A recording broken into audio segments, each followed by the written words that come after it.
হরিব। শুনেন, তাহলে একটু সংক্ষেপে বলবো। হ্যাঁ, হরে কৃষ্ণ, অনেক রাত হয়ে গিয়েছে। শুনুন, তখন এটা মহাভারতের কাহিনী, কিন্তু তখনও এই নবদ্বীপ ছিল, চম্পাপুরী তার রাজত্ব। দেখুন ভক্ত কেমন হয়, হরির নাম কতটা গুরুত্ব হতে পারে, হরির নামের মাহাত্ম্য কতখানি। চলুন আপনাদের সেখানে নিয়ে যাই। হংসধ্বজ রাজা বর্তমান রয়েছে এই সমুদ্রগড় বর্ধমান চম্পাপুরী তার রাজ্যের নাম। এখন সেখানে যখন কৃষ্ণের ওই কুরুক্ষেত্রের যুদ্ধ হয়েছিল, পাণ্ডব আর কৌরবদের যুদ্ধ হয়েছিল। পাণ্ডব পক্ষে কিন্তু সৈন্য কম, আর কুরুদের ক্ষেত্রে, কৌরবদের ক্ষেত্রে সৈন্য কিন্তু কি কৃষ্ণের 18 অক্ষৌহিণী সেনা ওদিকে, এদিকে সেনা কম আর ওদিকে সেনা বেশি। কিন্তু জয় কাদের হয়েছিল? জয় কাদের হয়েছিল? কেন জয় পাণ্ডবদের কেন হলো? বললো, আরে শাস্ত্র কি বললো শুনি। যত্র যোগেশ্বর কৃষ্ণ যত্র পার্থ ধনুর্ধর তত্র শ্রী বিজয় ভূতি ধ্রুবা নীতির মতির মর্ম। বলছে যেখানে স্বয়ং কৃষ্ণ, যেখানে অর্জুনের মতন ভক্ত, মানে অর্জুন নামই ভক্ত নয়, অর্জুনের মতো ভক্ত, সেই ভক্তি যার হৃদয়ে বিরাজমান, সেই এই জগতে জয় যুক্ত। সমস্ত জয়, লক্ষ্মী, ঐশ্বর্য, সমস্ত কিছু তার কাছে, তার জয় অবশ্যম্ভাবী। এখন হংসধ্বজ রাজা এখানে রয়েছে, কিন্তু ওখানে যুধিষ্ঠির রাজা হয়েছে, ধর্ম রাজ্য প্রতিষ্ঠা হয়েছে। যুধিষ্ঠির এখন কি অশ্বমেধ যজ্ঞ করবেন, তাই তো? অশ্বমেধ যজ্ঞের কি হবে? অশ্ব ছেড়ে দেবে। আর যে রাজা অশ্বকে পুজো করে নির্দ্বিধায় ছেড়ে দেবেন, সেখানে যুদ্ধ হবে না। আর যেখানে সেই অশ্বকে বেঁধে রাখা হবে, সেখানে কি হবে? যুদ্ধ হবে। তো হংসধ্বজ রাজা, সে শুধু রাজা নয়, রাজর্ষি। তিনি এইরকম রাজা যে তার ভক্তির প্রবলতা অনেক বেশি। তাই তিনি বলছে, আজকে আমি ঘোড়াকে ছাড়বো না। এই যারা ওই গুপ্তচর, দেখো তো ঘোড়ার সঙ্গে কে কে এসেছে। ঘোড়া তো পাণ্ডবদের, যুধিষ্ঠিরের, কিন্তু ঘোড়ার সঙ্গে কে কে এসেছে? কারণ সে জানে ঘোড়ার সঙ্গে কৃষ্ণ আসতে পারে।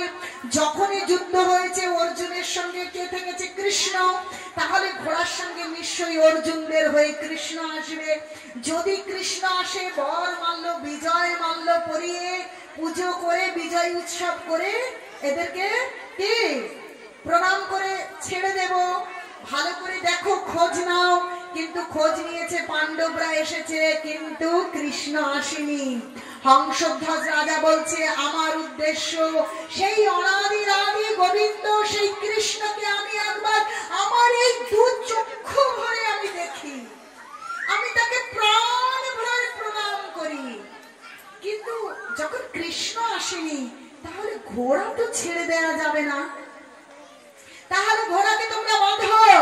আর যখনই ঘোড়াকে জানে, ঘোড়াকে যদি বাঁধি যুদ্ধ হবে, আর যখনই যুদ্ধ, আমার পরাক্রমশালী পুত্র এবং সৈনিকরা যুদ্ধ করবে, তখন যখন অর্জুন হেরে যাবে, তখন কৃষ্ণ কি কান টানলে কি হয়? তখন যখনই দেখবে অর্জুন হেরে যাচ্ছে, তখন কৃষ্ণ কি করবে? আপনা আপনি আসবে। তাহলে এর ঘোড়া বেঁধে রাখো। এখন ঘোড়া বেঁধে রেখেছে, ঘোড়া বাঁধবার সঙ্গে সঙ্গে ভীম, অর্জুন, যুধিষ্ঠির দেখছে ঘোড়া তো বেঁধে রেখেছে, তাহলে যুদ্ধ অনিবার্য। যুদ্ধের দামামা বাজিয়ে দিয়েছে হংসধ্বজ রাজা। সৈনিক তোমরা যে যেখানে আছো, শিগগিরই এসো, আর হচ্ছে যুদ্ধ করতে হবে। তখন হংসধ্বজ রাজার ছেলে সুধনবা, তিনি ছিলেন হরিনাম পরায়ণ, সদাই শ্রীকৃষ্ণ শ্রীকৃষ্ণ শ্রীকৃষ্ণ। সকল সৈন্য সামন্ত এসেছে, কিন্তু রাজা ঘোষণা করেছে যে সৈন্য আসতে দেরি করবে তাকে জ্বলন্ত তেলের কড়াইয়ের মধ্যে তাকে কি করতে হবে? তাকে ছুঁড়ে ফেলা হবে। নিচে আগুন জ্বালিয়েছে আর এত বড় কড়াইতে তেল টকবক করে ফুটছে। যুদ্ধক্ষেত্রে আসতে যে দেরি করবে তাকে কড়াইয়ের মধ্যে নিমজ্জিত হতে হবে। এখন সুধন্বা তার ছেলে, এখনো তার ছেলেই আসেনি। ছেলে কি করছে? কোনো দিকে ভ্রুক্ষেপ নেই। জয় শ্রী কৃষ্ণ, জয় শ্রী কৃষ্ণ। যুদ্ধের সংবাদ গেছে, সুধন্বা খুব আনন্দ পেয়েছে। ও আর যুদ্ধ করবো অর্জুনের সঙ্গে, এ তো মহাভাগ্য। দেখুন সেই মৃত্যু আসছে কিন্তু আনন্দ পাচ্ছে। আজ আমার পরম সৌভাগ্য, আজ আমার সেই অনাদি গোবিন্দ কৃষ্ণের সঙ্গে সাক্ষাৎ হবে। আজ আমি তাকে সামনাসামনি দর্শন করতে পারবো, প্রণাম করতে পারবো। আমি যাব যুদ্ধে। তাই মায়ের কাছে আশীর্বাদ নিয়েছে, মা আশীর্বাদ প্রদান করেছে, বোন আরতি করেছে, এখন স্ত্রীর কাছে গিয়েছে। স্ত্রী তো গুণবতী, সতী সাধ্বী, সবে সবে বিবাহ হয়েছে। স্ত্রীর কাছে গিয়ে বলছে, আজ আমাকে বিদায় দাও, আমি কৃষ্ণের কাছে যাব, আমি অর্জুনের সঙ্গে যুদ্ধ করব, তাড়াতাড়ি ফিরে আসব, তুমি বাধা দিও না, আমি তাড়াতাড়ি ফিরে আসব। ও প্রভু, বলছে ধার্মিক লোকের ধার্মিক পত্নী হলে রাজ্যট খায়। বলছে প্রভু আপনি যুদ্ধে যাচ্ছেন, যে ব্যক্তি কৃষ্ণের সঙ্গে মিলিত হব বলে একবার বেরিয়ে যায় তাকে আর কোনদিন ফিরে আসে না, তাকে ফেরানো যায় না। প্রভু আপনি ওই প্রবোধটা দেবেন না। তবে একটা কাজ করুন, আপনি তো চলে যাচ্ছেন কিন্তু আপনার জলাঞ্জলি দেবার জন্য কাউকে তো এই অধমকে দিয়ে যান। আপনি আমাকে সন্তান প্রদান করুন। সবে সবে বিবাহ হয়েছে, বলছে সব নারীর সার্থকতা যখন সে সন্তান পায়। হে প্রভু, হে স্বামী, আপনি কৃষ্ণের কাছে যাচ্ছেন, এ অহভাগ্য, কিন্তু এই অধমকে সন্তান প্রদান করুন। জলাঞ্জলি দেবার জন্য কাউকে দিয়ে যান আপনি, এটা যুক্তিযুক্ত।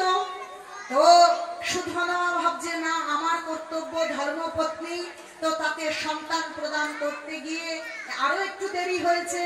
দেরি হবার পর স্নান করে শুদ্ধ হয়ে তিনি যুদ্ধে চলেছেন, কিন্তু হয়ে গিয়েছে দেরি। যখন দেরি হয়েছে তখন বাবা বলছে যে নিয়ম আমি তৈরি করেছি, যে নির্দেশ জারি হয়েছে, তুমি যতই আমার পুত্র হও তোমার ক্ষেত্রে সেই নিয়ম বদলাবে না। তোমাকে ওই জ্বলন্ত, ওই ফুটন্ত তেলের মধ্যে গিয়ে বসতে হবে, তোমাকে নিক্ষেপ করা হবে ওখানে।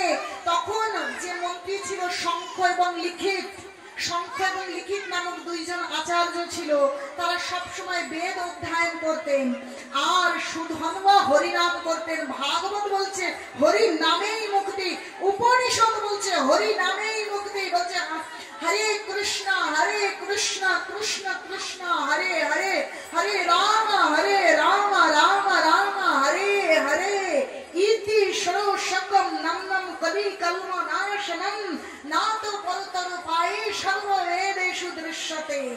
বলছে ইতি সরোষকম নন্দম, এই 16 নাম 32 অক্ষর, এর মধ্যে রাধা রানী আছে, কৃষ্ণ আছে, গৌর নিতাই এমন ভাবে নামটা দিয়েছে। বলছে ইতি সরোষকম নন্দম কলি কলম নাশনম, কলির কলুষতা নাশ করবার জন্য একমাত্র ঔষধ এই হরিনাম। না তো পরতর উপায়ে সর্ববেদেষু দৃশ্যতে, সমস্ত বেদ এই নির্দেশ দেয় যে এই হরিনাম ছাড়া উপায় নেই, উপায় নেই। তাই বলছে না তো পরতর উপায়ে, অন্য কোন উপায়ে সম্ভব নয়। এখন ওই আচার্যগণ বেদে পারঙ্গত, বেদ অধ্যয়ন করে, আর রাজার ছেলে সুধন্বা সে কি করে? হরে কৃষ্ণ হরে কৃষ্ণ। এখন এ হরিনাম করে, ওরা বলে না বেদ অধ্যয়ন করো, না আমি শ্রীকৃষ্ণের নাম করব। তাই ওরা একটু ঈর্ষান্বিত ছিল, আমরা আচার্য আর রাজপুত্র, আমাদের কথা শুনছে না, কেবল কৃষ্ণ কৃষ্ণ করছে। আর যখন ফুটন্ত কড়াইতে দিয়ে দেবে, এই তো সময় হয়েছে, এইবার প্রতিশোধটা একটু নিয়ে নেওয়া হোক। হ্যাঁ রাজামশাই, আপনার নির্দেশ মানেনি, অতএব এদেরকে ফুটন্ত কড়াইতেই দিয়ে রেখে। এখন মন্ত্রী আচার্য বর্ণা এরকম নির্দেশ দিয়েছে, অনুমোদন করেছে রাজার নির্দেশকে। মন্ত্রীরা বলছে, না রাজামশাই, আপনার ধার্মিক পুত্র, একে আপনি কেন এরকম হত্যাদণ্ড দেবেন, মৃত্যুদণ্ড দেবেন?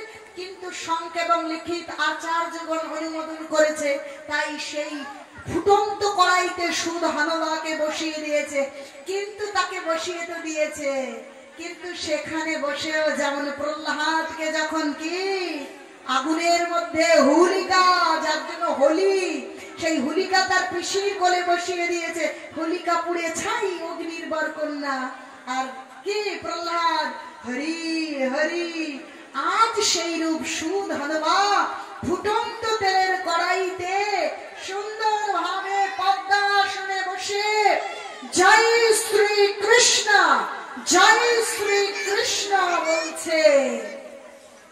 ও মা, তার একটা রোমও পড়ছে না।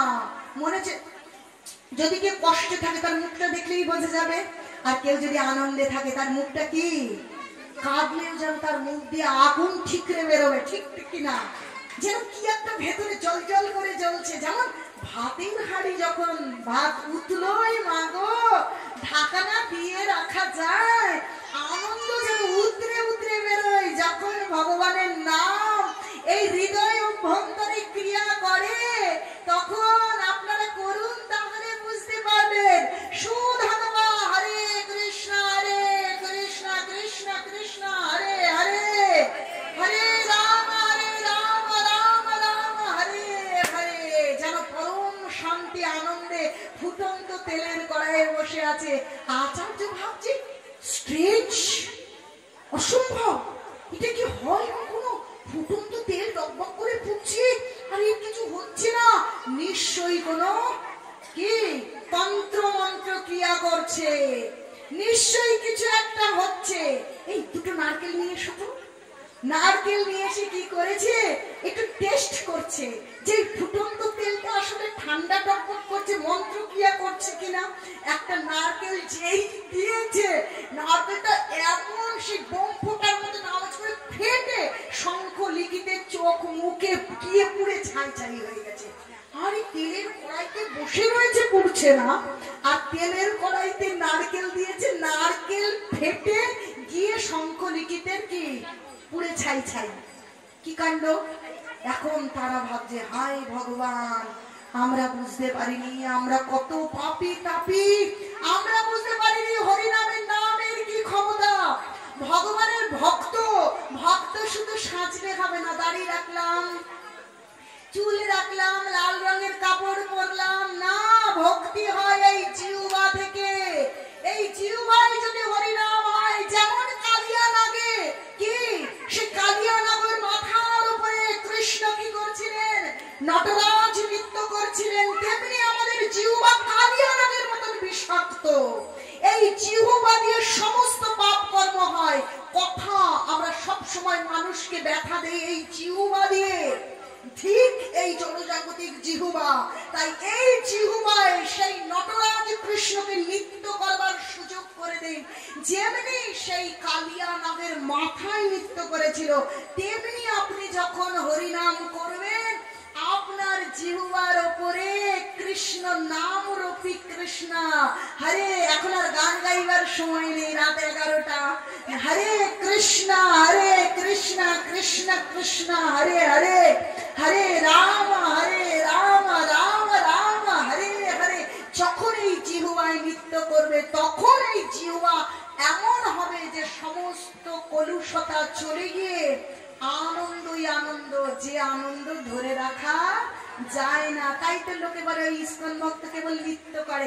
আমি যে আপনাদের নৃত্য করাবো, আমাকে সেই সুযোগ দেওয়া হয়নি যে নৃত্য করবেন। যে নৃত্য আনন্দ সেই মানুষ নৃত্য করে, বাইরের মানুষ কি লাল লাল রঙের জল, আর বললাম না, ওসব বলতে আমার ভালো লাগে না, ওই সব গ্রহণ করে নৃত্য করছে।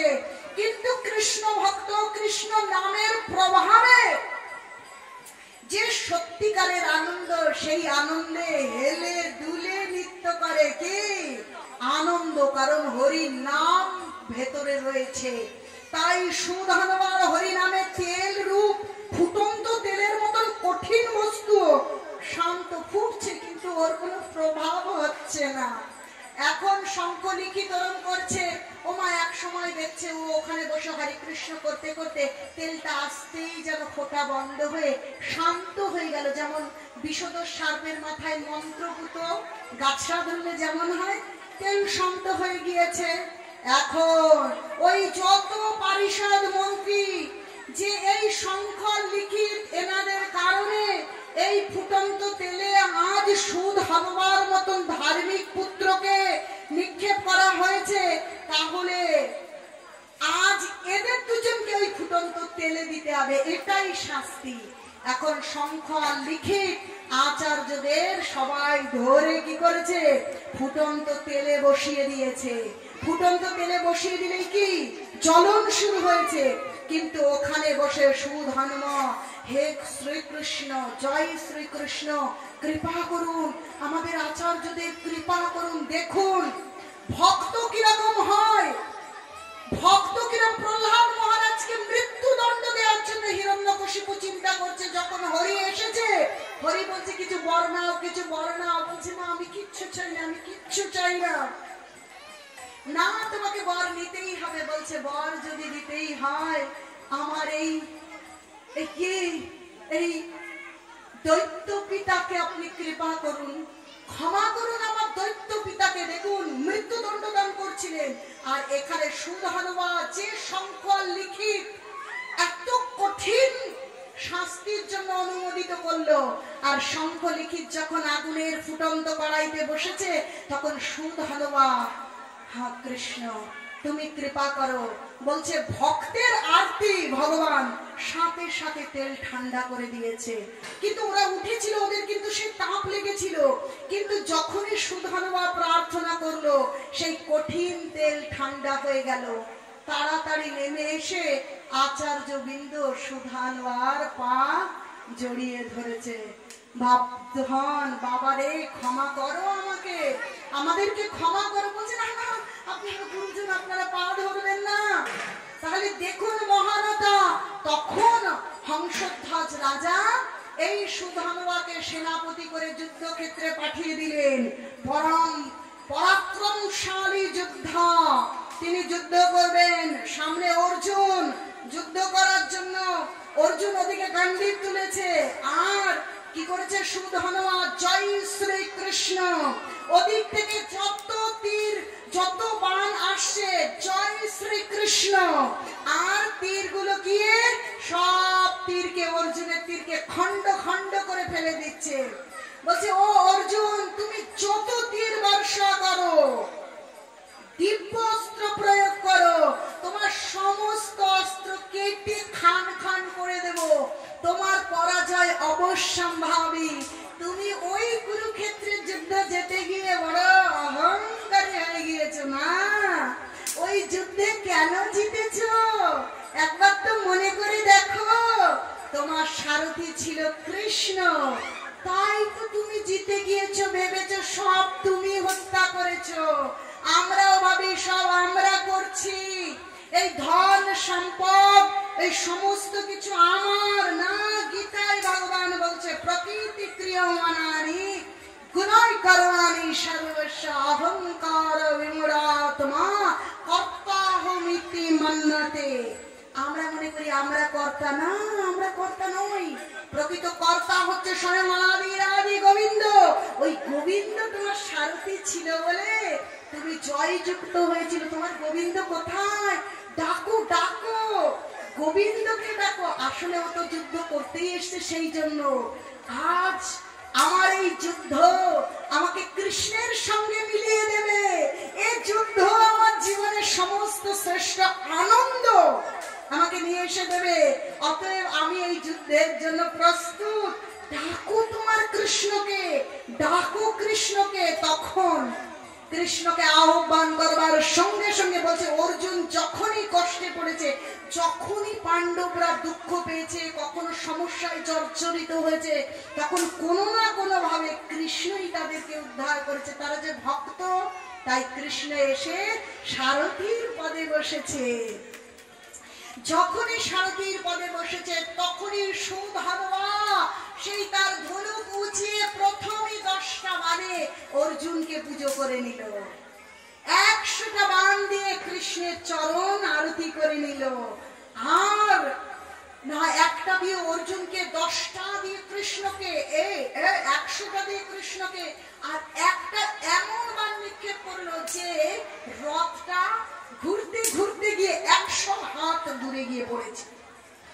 এখন বলছে তোমার তো কৃষ্ণ এসে গেছে, হে অনাদির আদি গোবিন্দ তোমায় নমস্কার।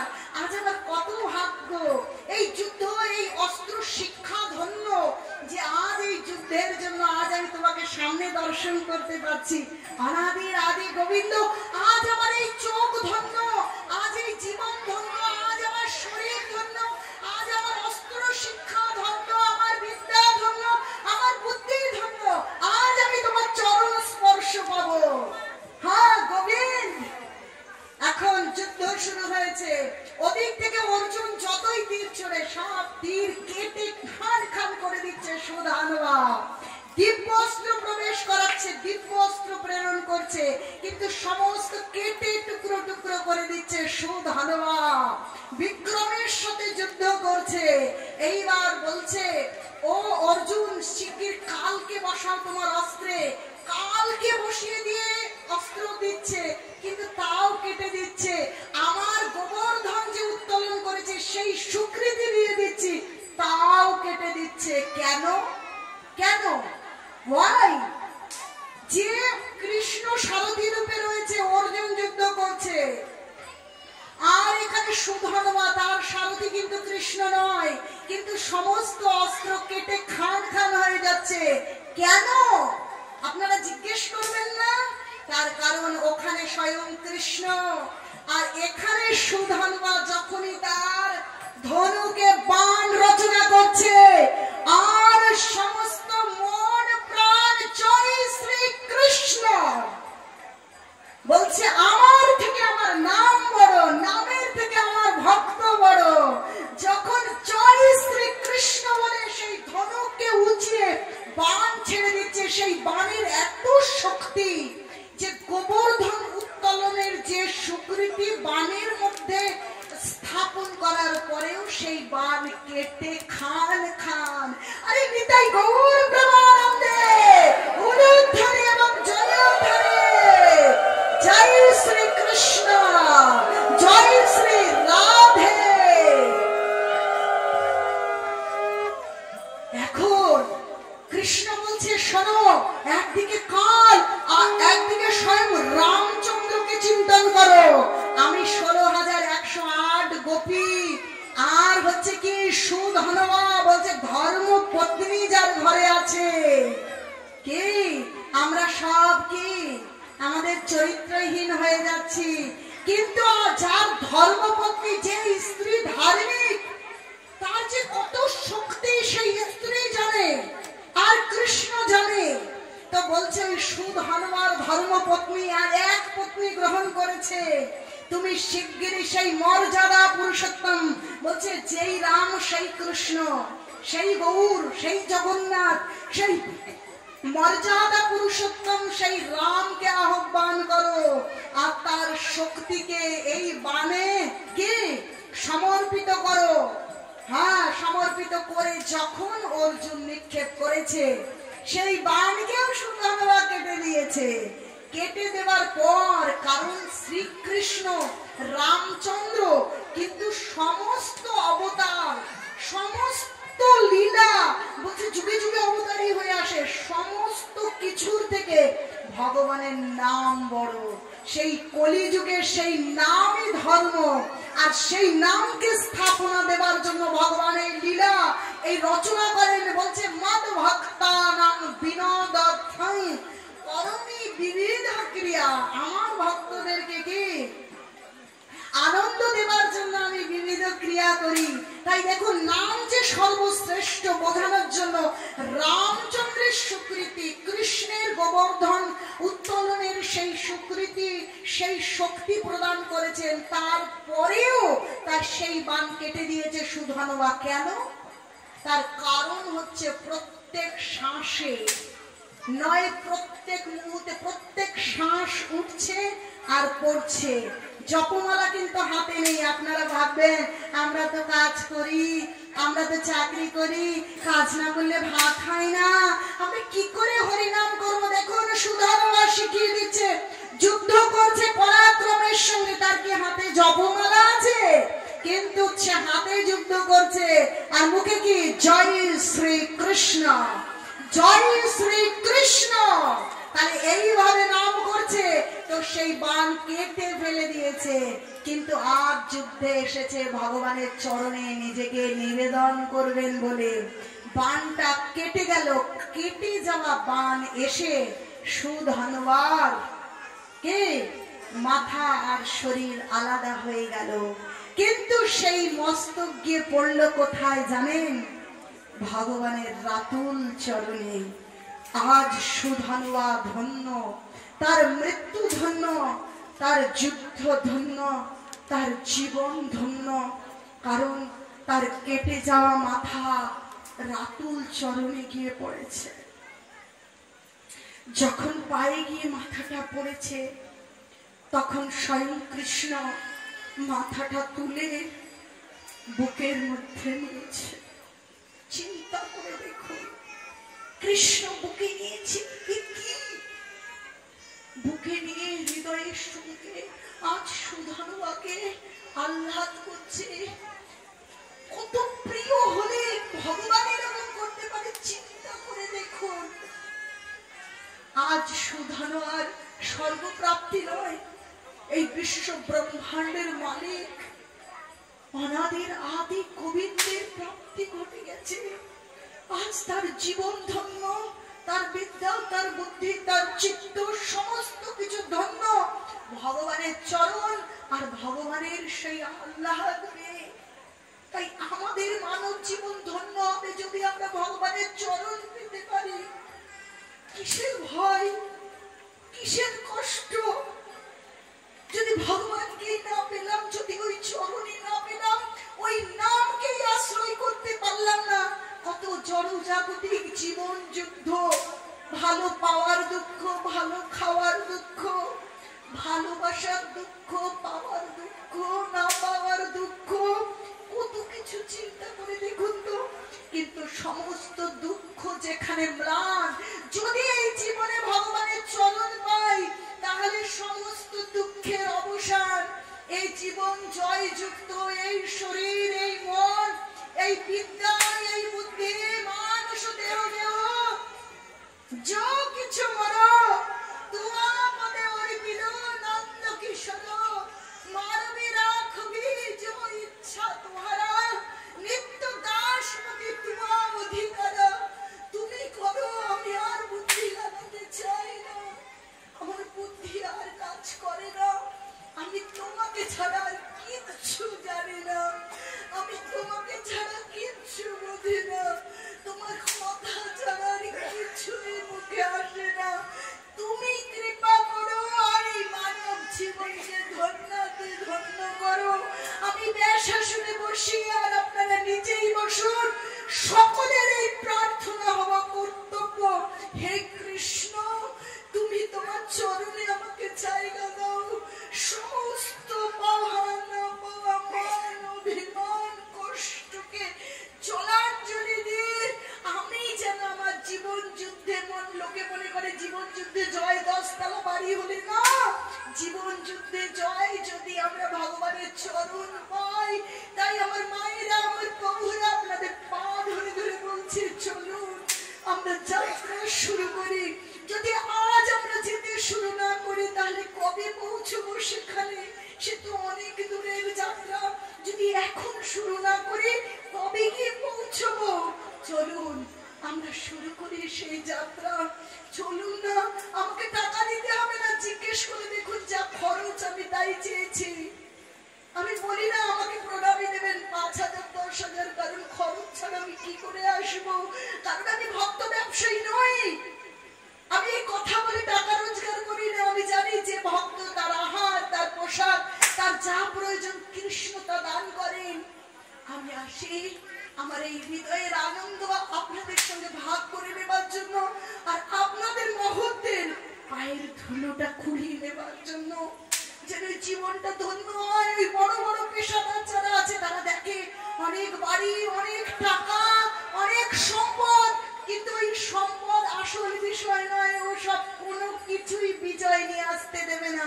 একমাত্র বিজয় কৃষ্ণের নাম। তাই দু বাহু তুলুন।